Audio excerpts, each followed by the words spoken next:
हाय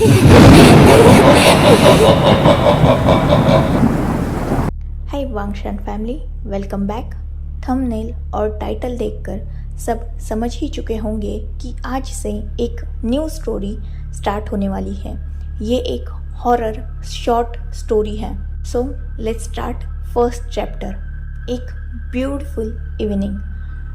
पूरी कंट्री के richest businessman, celebrities और सारे फेमस पर्सन्स आज एक जगह इकट्ठा हुए हैं। शहर के बीचों बीच जो सबसे पुराना ऑक्शन हाउस है, आज उसमें हद से ज़्यादा भीड़ है, जिसका रीज़न भी कुछ खास ही है। एक्चुअली बहुत सालों पहले चाइना ने एक माउंटेन को अबेंडेंड प्लेस डिक्लेयर कर दिया था, क्योंकि उस माउंटेन पर जाने वाला एक भी पर्सन लौट के वापस नहीं आता था। पूरे चाइना में यीलिंग माउंटेन के बारे में ये खबर थी कि वहाँ घोस्ट और डेविल्स रहते हैं, जो वहाँ जाने वाले एक भी इंसान को जिंदा वापस आने नहीं देते। इन बातों पर बहुत सारे लोग बिलीव करते थे, तो बहुत सारे करते भी नहीं थे, और जो नहीं करते थे वो उस माउंटेन को एक्सप्लोर करने निकल जाते थे और वापस कभी भी उन्हें देखा ही नहीं गया। यीलिंग माउंटेन से रात को, इवन दिन को भी बहुत डेंजरस वॉइसेस आती थी। वो माउंटेन बहुत घने जंगल से कवर था। वहाँ दिन के समय भी सूरज की किरण मुश्किल से ही पहुँच पाती थी। एक अजीब सी धुन उस पूरे माउंटेन को और उस माउंटेन के आसपास के इलाके को कवर करके रखती थी, जो दिन में भी और रात में भी उस जगह को बहुत डेंजरस वाइब देती थी। इतना सब कुछ होने के बावजूद भी जो लोग भूत प्रेतों में यकीन नहीं करते थे, वो उस माउंटेन को एक्सप्लोर करने जाते थे और वही गायब हो जाते थे। जब ये सिलसिला लगातार चलता ही रहा और हज़ारों से भी ज़्यादा लोग उस माउंटेन पर वैनिश हो गए, तब चाइनीज़ गवर्नमेंट को एक बहुत बड़ा फैसला लेना पड़ा। वहाँ जाना चाइनीज़ गवर्नमेंट ने टोटली बैन कर दिया और तब से वहाँ जाना इनलीगल माना जाता था। पर करीबन 4-5 साल पहले कुछ लोग जो हिस्ट्री में इंटरेस्टेड हैं, उन लोगों ने चाइनीज़ गवर्नमेंट से परमिशन मांगी कि वो वहाँ जाकर अपनी हिस्ट्री को एक्सप्लोर कर सके। पहले तो चाइनीज़ गवर्नमेंट ने मना कर दिया था, पर बहुत सारी चीज़ों के बहस के बाद फाइनली चाइनीज़ गवर्नमेंट ने उस माउंटेन का एक पार्ट एक्सप्लोर करने की इजाज़त दे दी और उसी पार्ट में पिछले साल खुदाई हुई और वहाँ से कुछ एंटीक और हिस्टोरिकल चीज़ें बाहर आई और आज इस ऑक्शन हाउस में उन्हीं सारी चीज़ों का ऑक्शन होने वाला है। इन चीज़ों की कीमत मिलियंस और ट्रिलियंस में है, क्योंकि ये सारी चीज़ें चाइनीज़ हिस्ट्री को रिप्रेजेंट करती हैं। पर कहा जाता है कि इन चीज़ों में बहुत सारी चीज़ें शापित भी हैं। पर आज के मॉडर्न टाइम में ये शाप, भूत, प्रेत, इन सब चीज़ों को मानता ही कौन है। सबको इंटरेस्ट है उन चीज़ों की हिस्ट्री में, इसीलिए हर कोई आज वहाँ उन चीज़ों को हासिल करने के लिए आया हुआ है, जिसमें चाइना के सबसे बड़े बिजनेसमैन लैन वांगजी और उनका ओमेगा वी वूशियान भी शामिल है। ऑक्शन कुछ ही देर में स्टार्ट हो चुका था। लान वांगजी अपने ओमेगा के साथ सबसे फ्रंट टेबल पर बैठे हुए थे। बहुत सारी चीज़ों का ऑक्शन हो चुका था, पर लान वांगजी और विंग को किसी भी चीज़ में इंटरेस्ट नहीं था, इसीलिए उन्होंने अब तक एक भी चीज़ नहीं ली थी। बहुत सारे एंटीक स्टोन्स, जेड पेंडेंट, पुरानी कुछ पेंटिंग्स, वेपन्स, पुराने बॉक्सेस, ऐसी बहुत सारी चीज़ों की ऑलरेडी नीलामी हो चुकी थी। अब नेक्स्ट आइटम था ऑक्शन के लिए एक ब्यूटीफुल ब्लैक फ्लूट। हैरत की बात तो ये थी कि उस फ्लूट को ज़मीन में से खोद के निकाला गया था, पर फिर भी उस फ्लूट को इतनी ब्यूटीफुली क्लीन किया गया था कि वो लग ही नहीं रही थी कि बहुत साल पुरानी है। इवन वो बहुत ब्यूटीफुल और बिल्कुल नई लग रही थी। अब ये उस फ्लूट का जादू था या फ्लूट क्लीन करने वाले का, ये तो पता नहीं, पर सच में उस फ्लूट ने विंग और खासकर वांगजी दोनों का भी अटेंशन ग्रैब कर लिया था। विंग वांगजी की तरफ देखता है और अपनी लवली सॉफ्ट ट्यून में कहता है, अल्फा आई वांट दिस। जैसे ही विंग वांगजी को ये कहता है, वांगजी जो खुद एक स्ट्रॉन्ग और डोमिनेटेड अल्फा है, वो तुरंत अपने ओमेगा को देखता है, जिसके चेहरे पर उस फ्लूट को देखकर एक ब्यूटीफुल स्माइल थी और आंखों में शाइन थी। वो तुरंत डिसाइड करता है कि कुछ भी हो जाए वो ये फ्लूट हासिल करेगा अपने ओमेगा के लिए, क्योंकि वी वूशियान मतलब लान वांगजी का ओमेगा म्यूज़िक लवर है, जिसे अलग अलग इंस्ट्रूमेंट प्ले करना बहुत ज़्यादा पसंद है, जिसमें उसका सबसे पसंदीदा इंस्ट्रूमेंट है फ्लूट, और बाद में वो गूचिंग प्ले करना ज़्यादा पसंद करता है। और वांगजी अपने ओमेगा से हद से ज़्यादा प्यार करता है, उसकी पसंद को हमेशा सबसे पहले रखता है। अगर विंग ने कह दिया है कि उसे ये फ्लूट चाहिए, तो आज इस ऑक्शन हाउस से ये फ्लूट सिर्फ और सिर्फ लान वांगजी ही लेकर जाएगा। यही सोचते हुए वांगजी उस फ्लूट को देखता है। वो फ्लूट बहुत ब्यूटीफुल ब्लैक कलर में थी, जिस पर एक रेड कलर का रिबन बंधा हुआ था। ऑक्शन स्टार्ट हो चुका था। बहुत सारे लोग उस फ्लूट की ब्यूटी में ऑलरेडी मेस्मराइज हो चुके थे और बीटिंग स्टार्ट कर चुके थे, पर अब तक वांगजी ने बीटिंग स्टार्ट नहीं की थी। उस फ्लूट की कीमत ऑलरेडी मिलियंस में पहुंच चुकी थी। 10 मिलियन, 20 मिलियन, 40 मिलियन और लास्ट 60 मिलियन में वो बीटिंग लगभग स्टॉप होने की कगार में थी। तभी पूरे ऑक्शन हाउस में एक स्ट्रॉन्ग और डोमिनेटेड वॉइस गूंज जाती है, 90 मिलियन। जैसे ही ये स्ट्रॉन्ग वॉइस उस पूरे ऑक्शन हाउस में गूंजी थी, सारे लोग बिल्कुल शांत हो चुके थे। अब किसी की भी हिम्मत नहीं थी कि वो इस फ्लूट पर बीटिंग कर सके, क्योंकि यहाँ मौजूद एक भी पर्सन में इतनी हिम्मत नहीं है कि वो लान वांगजी के आगे जा सके। एक कोल्ड और डोमिनेटेड ऑरा कैरी करने वाला एक रूथलेस और क्रूअल इंसान, जो इस पूरी दुनिया में सिर्फ एक पर्सन के सामने झुकता है, और वो पर्सन है उसका खुद का ब्यूटीफुल, या यूँ कहा जाए मोस्ट प्रिटीएस्ट ओमेगा वी वूशियान। लान वांगजी सिर्फ विंग के लिए एक लविंग और केयरिंग पर्सन है, बाकी पूरी दुनिया के लिए वो सबसे ज़्यादा हार्टलेस और क्रूअल इंसान है, जिसने सिर्फ चाइना ही नहीं बल्कि बाहर की भी बहुत सारी कंट्रीज़ को अपने इंटेलिजेंसी और बिजनेस थ्रू कवर करके रखा है। और रही बात चाइना की, तो यहाँ लान वांगजी का सिक्का चलता है। लान वांगजी के आगे कोई भी इंसान बात करने की तो क्या, उसके सामने आने की तक हिम्मत नहीं करता, क्योंकि हर कोई लान वांगजी के नेचर से वाकिफ़ है। वांगजी की नज़र जिस चीज़ पर पड़ जाए एक बार, उस चीज़ को कोई भी और हासिल कर ही नहीं सकता। और अगर वांगजी ने इस फ्लूट की बोली लगाई है, मतलब अब ये फ्लूट 100% वांगजी की ही होगी। इसीलिए कोई भी आगे बीटिंग करने की हिम्मत नहीं करता, और फाइनली ये फ्लूट वांगजी को मिल जाती है। जैसे ही ये फ्लूट वांगजी खरीदता है, विंग के फेस पर एक ब्यूटीफुल स्माइल आ जाती है, और वो तुरंत वांगजी को एक ब्यूटीफुल स्माइल पास करते हुए कहता है, thank you very much my alpha. Finally वांगजी एक्चुअल में जो खरीदना चाहता था वो उसने आज खरीद लिया। विंग के चेहरे की वो ब्यूटीफुल स्माइल, जिसके लिए वांगजी कुछ भी कर सकता है। ये फ्लूट तो क्या, पूरी दुनिया तक वो विंग के कदमों में लाकर रख सकता है। फ्लूट तो फाइनली वांगजी ने खरीद ली।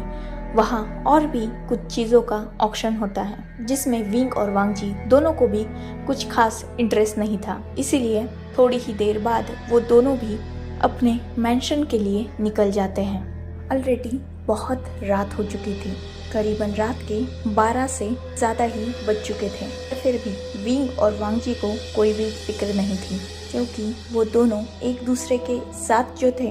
विंग के चेहरे पर आज अलग ही चमक थी, उसकी आंखों में एक अलग ही शाइन वांग जी फील कर सकता था। ऑक्शन हाउस से जब से विंग को वो फ्लूट का बॉक्स मिला था, तब से विंग बहुत ज़्यादा एक्साइटेड बिहेव कर रहा था। इनफैक्ट जब ऑक्शन हाउस के लोगों ने उस फ्लूट के बॉक्स को विंग को दिया, तब विंग वहाँ एक पल भी नहीं रुका। उसने तुरंत वांग जी का हाथ पकड़ा और वो अपनी लग्जूरियस कार की तरफ आने लगा। विंग तुरंत ही कार में बैठ गया और बिना वक्त गवाए उसने उस बॉक्स को वही कार में ही खोल दिया। उसे इतना भी सब्र नहीं था कि वो घर जाए। वांग जी को विंग का ये बिहेवियर आज थोड़ा अजीब लग रहा था, क्योंकि वांग जी ने विंग को बहुत सारी चीज़ें परचेस करके दी है, पर ये फ्लूट देखकर विंग जितना एक्साइटेड बिहेव कर रहा है, उतना एक्साइटेड विंग ने आज तक किसी भी चीज़ के लिए नहीं फील किया होगा। वांग जी को लग रहा है जैसे इस फ्लूट में विंग ने क्या ही पा लिया हो। इनफैक्ट इस फ्लूट की वजह से आज विंग वांग जी को भी ज़्यादा अटेंशन नहीं दे रहा है, और इसी बात से वांग जी थोड़ा डिसअपॉइंट भी है। पर खैर, ये एक चीज़ है जो वांग जी का मुकाबला कभी नहीं कर सकती विंग की लाइफ में। विंग इस फ्लूट को पाकर एक बच्चे की तरह उछल रहा है। विंग ने उस फ्लूट का बॉक्स तो खोल दिया था, पर उसे अभी तक अपने हाथ में नहीं लिया था, मतलब उस फ्लूट को अभी तक उसने अपने हाथ में नहीं लिया था। वांग जी ऑलरेडी कार स्टार्ट कर चुका था।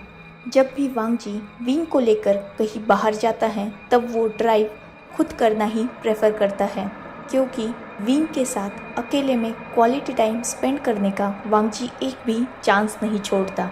और इसीलिए आज भी वांग जी खुद ही ड्राइव करके विंग को यहाँ लाया था, और जाते वक्त भी ड्राइव वांग जी ही कर रहा है। वांग जी ने कार स्टार्ट की और उसने अपने ब्यूटीफुल विला की तरफ ड्राइव करना ऑलरेडी स्टार्ट कर दिया है। वो जंगल के रास्ते होते हुए अपने आलीशान विला की तरफ जा रहे थे।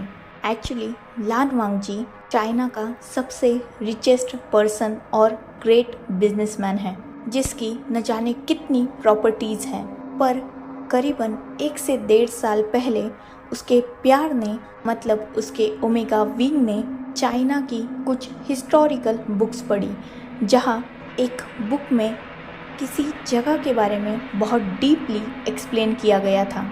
उस जगह का एक्सप्लेनेशन पढ़ते पढ़ते विंग उस जगह को इमेजिन करने लगा, और उसके इमेजिनेशन में वो जगह इतनी ब्यूटीफुल थी कि विंग उस जगह पर अपना दिल हार बैठा। विंग ने मॉडर्न टाइम में वो जगह कहाँ है ये पता किया, और वांग जी से जिद किया कि वो उस जगह के आसपास ही एक हाउस बनाए। विंग को फ़र्क नहीं पड़ता कि वो घर कितना छोटा या कितना बड़ा है, विंग को बस उस जगह पर अब घर चाहिए। और एज ऑब्वियस वांग जी का ओमेगा ये बात चाहता है, तो वांग जी ये डेफिनेटली करेगा, और इसीलिए वांग जी ने जो जगह विंग ने कही थी उस पूरी जगह को ही लगभग खरीद लेता है, और वहाँ एक ब्यूटीफुल विला बनाता है जिसका नाम उसने वांगशियान रखा था। और पिछले 1 से 1.5 साल से विंग और वांग जी दोनों भी उसी विला में रहते हैं। विंग ने जैसे उस बुक में पढ़ा था, वैसे ही सच में वो जगह बहुत ज़्यादा ब्यूटीफुल थी। हाँ, वो बहुत ज़्यादा बदल गई थी, मतलब विंग ने जो एक्सप्लेनेशन पढ़ा था वो हिस्टोरिकल बुक में था, मतलब बहुत पुराने समय की वो बात थी, पर मॉडर्न समय में भी उस जगह पर कुछ ज़्यादा डेवलपमेंट नहीं हुआ था। वो एक माउंटेन साइड जगह थी जहाँ का वेदर हद से ज़्यादा कोल्ड था। कहा जाता है कि एंशियंट टाइम में इस जगह पर बर्फ़ भी गिरा करती थी, पर अभी मॉडर्न टाइम में बहुत सारी चेंजेस की वजह से अब यहाँ बर्फ़ तो नहीं गिरती, पर वो जगह बाकी एरिया से थोड़ी कोल्ड ही है। ऊपर से वहाँ इतना डेवलपमेंट नहीं हुआ है, यूँ कहा जाए ज़ीरो डेवलपमेंट एरिया है और पूरा विला जंगल के बीचों बीच है। यहाँ पहुँचने के लिए भी बहुत घने जंगल से गुजरना पड़ता है। वांग जी ने वहाँ विला बना लिया और साथ ही में उसने उस विला तक जाने के लिए एक ब्यूटीफुल रोड भी बनाई, सिर्फ उस विला तक जाने के लिए। वो पूरा विला विंग ने खुद अपनी मर्जी से बनाया हुआ है। वांग जी बचपन से ही बहुत लग्जूरियस हाउस और मेंशंस में रहा है, पर ये विला उन सब के मुकाबले बहुत छोटा है। पर फिर भी इसमें अगर विंग की खुशी है तो वांग जी वहाँ भी रहेगा और इस विला में सिर्फ वांग जी और विंग रहते हैं। बाकी सारे सर्वेंट्स के लिए ऑलरेडी विला के बाहर सर्वेंट क्वार्टर है। रात में विला में किसी भी सर्वेंट को रुकने की इजाज़त नहीं है। खैर, ऐसे ही जंगल के बीचों बीच से विंग और वांग जी की कार स्पीडली रोड पर भाग रही थी। वही विंग, जो अभी तक बहुत एक्साइटेडली उस बॉक्स को खोल चुका था, अब उसने उस फ्लूट को अपने हाथ में लिया।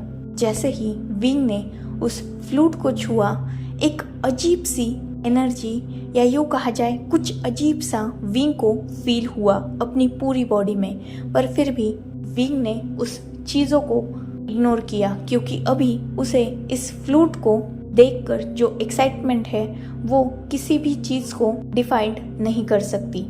विंग ने उस फ्लूट को उठाया और वो उस फ्लूट को बहुत बारीकी से देखने लगा। उस फ्लूट पर एक रेड रिबन था जिसमें एक जेड स्टोन टाइप कुछ लगा हुआ था, जो उस फ्लूट की ब्यूटी को और भी ज़्यादा बढ़ा रहा था।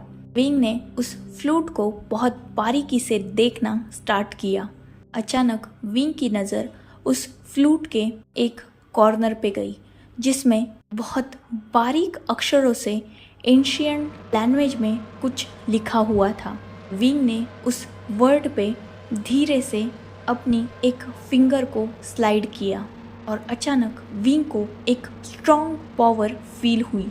विंग ने तुरंत उस नाम पे से अपना हाथ हटा लिया, पर उसने ज़्यादा कुछ रिएक्ट नहीं किया। इनफैक्ट उसने वांग जी की तरफ देखा, जो विंग को देख रहा था। उसके बच्चे जैसे उन एक्सप्रेशंस को वो इंजॉय कर रहा था। पर लास्ट में जब विंग थोड़ा सा हल्का सा एक्सप्रेशन चेंज किया, तब वांग जी ने वो भी नोटिस कर लिया था। उसने विंग की तरफ देखा और अपनी लवली वॉइस में कहा, माय लिटिल रैबिट, क्या हुआ आपको? विंग ने ऑकवर्डली वांग जी की तरफ स्माइल करते हुए कहा, कुछ नहीं, ये सच में कितनी प्यारी है ना। आई कांट वेट, मैं बस इसे बचाना चाहता हूँ। और कितना वक्त लगेगा हमें घर में जाने में? मुझसे बिल्कुल सब्र नहीं हो रहा। वांग जी ने विंग की तरफ थोड़ा गुस्से से देखा और बाद में उसने उस फ्लूट की तरफ देखा। वांग जी ने विंग से कहा, माय लिटिल रैबिट, अब वो फ्लूट रख दो, थोड़ी ही देर बाद हम घर पहुंच जाएंगे, तब तुम उसे अच्छे से देख लेना, तब तक तुम मुझे देख लो। इतना बोलकर वांग जी ने एक टीजिंग स्माइल दी।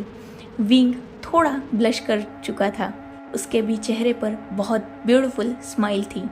ऐसे ही वो दोनों भी वो रास्ता काट देते हैं और फाइनली अब वो घर पे थे। वांग जी विंग के लिए पहले कार का डोर ओपन करता है और बाद में विला का। अब वो दोनों फाइनली घर के अंदर थे। विंग तुरंत ही उस बॉक्स को उठाता है, उस फ्लूट के बॉक्स को, और अंदर पाउच पर बैठ जाता है। विंग फिर से उस बॉक्स में से उस फ्लूट को निकालने ही वाला था, तभी वांग जी ने उसे बैक हग कर लिया और विंग के नेक के पास अपने फेस को रब करते हुए कहा, माय लिटिल बनी, अब अपने रूम में चलो, ऑलरेडी बहुत देर हो चुकी है और मुझे बहुत नींद भी आ रही है। रही बात इस फ्लूट की, तो इसे तुम कल जितना चाहे उतना यूज़ करना, अभी इस लिटिल बनी को ये टाइगर चाहता है। इतना बोलकर वांग जी ने विंग के हाथ से उस बॉक्स को लिया और उसे साइड में काउच पे रख दिया और तुरंत विंग को अपने गोद में उठा लिया और वो उसे अपने रूम के तरफ ले जाने लगा। विंग के चेहरे पर पाउट आ चुका था क्योंकि उसे उस फ्लूट के साथ खेलना था, मतलब उसे प्ले करना था, पर वांग जी ने उसे अब अपने केज में ले लिया है। और विंग एक बात तो जानता है कि वांग जी उससे हद से ज़्यादा प्यार करता है और जब वांग जी विंग को चाहता है तो दुनिया की कोई भी ताकत विंग को वांग जी से छुड़ा नहीं सकती। इसीलिए विंग चुपचाप वांग जी के बाहों में, उसके चेस्ट में अपना सिर छुपा लेता है और वो वांग जी के हैंडसम फेस को एडमायर करने लगता है। वांग जी अब फाइनली अपने रूम में पहुंच चुका था। उसने विंग को बहुत जेंटली बेड पर लेटा दिया और विंग से कहा, चलो मैं फ्रेश हो जाता हूँ, तुम तब तक रेस्ट करो। इतना बोलकर वांग जी वॉशरूम की तरफ निकल जाता है। सो इनफ फॉर टुडे गाइज, ये मेरा फर्स्ट हॉरर स्टोरी है एंड बिलीव मी, मैंने अब तक एक भी हॉरर स्टोरी नहीं लिखी थी। स्टोरी मेरी एक सब्सक्राइबर का बर्थडे गिफ्ट है। उन्होंने मुझसे कहा था कि उन्हें अपने बर्थडे पर एक हॉरर वांगशियान स्टोरी सुननी थी। मैंने ये स्टोरी सिर्फ 2 दिन में सोची है, तो आई डोंट नो कि आपको पसंद आएगी भी या नहीं। इन रियलिटी मैं खुद बहुत बड़ी हॉरर फैन हूँ, बट एक सच ये भी है कि मैंने अब तक कोई भी हॉरर स्टोरी लिखने के बारे में नहीं सोचा था। तो प्लीज़ पसंद आए तो भी बताना और ना पसंद आए तो भी बताना। वैसे भी ये एक शॉर्ट स्टोरी है जो बहुत जल्द ख़त्म भी हो जाएगी। I hope you all are enjoy this story and also appreciate my work. Goodbye, take care, enjoy your beautiful life.